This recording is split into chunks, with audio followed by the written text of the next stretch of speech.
Hello guys, good evening అందరికీ. ఈరోజు Sunday కదా, సో ఈరోజు స్పెషల్ ఏంటంటే మా ఇంట్లో రొయ్యల ఫ్రై చేశాను. యాక్చువల్లీ ఫస్ట్ టైం చేశాను నేను కూడా. మార్నింగ్ మా హస్బెండ్ కర్రీ చేయమని రొయ్యలు తీసుకొచ్చాడు. హాఫ్ కర్రీ చేశాను, హాఫ్ అయితే ఫ్రైకి అనేసి ఉంచి, అండ్ ఈవినింగ్ అవుతుంది కదా, స్నాక్స్కి యూజ్ అవుతాయి కదా అనేసి నేనైతే రొయ్యల ఫ్రై అయితే చేశాను. మా మమ్మీ అయితే షాక్ అయిపోయింది, నేను రొయ్యల ఫ్రై చేశాను ఏంటా అనేసి. వాళ్ళకి తెలియదు కదా నేను వంటలు చేస్తానే. బట్ ఇదైతే చాలా బాగా వచ్చిందనమాట. ఫ్రై అయితే చాలా బాగుంది, కర్రీ కన్నా ఫ్రై చాలా బాగుంది. మా హస్బెండ్కి, మా మమ్మీకి, మా పిల్లలకి అయితే చాలా నచ్చింది.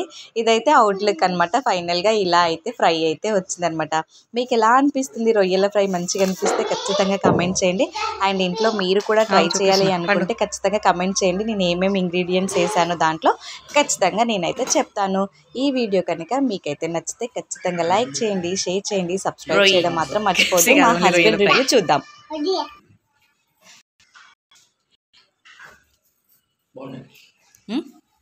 సూపర్, థ్యాంక్ యూ పండు. ఎట్లుంది డాడీ? నువ్వు తిని చెప్పు, నువ్వు తిని చెప్పు ఎట్లుంది. ఏంటో నేను చేసే వంటలన్నీ మా హస్బెండ్కి, మా పిల్లలకైతే చాలా నచ్చుతున్నాయి. నేనైతే చాలా happy. Thank you for watching this video. Happy Sunday అందరికీ.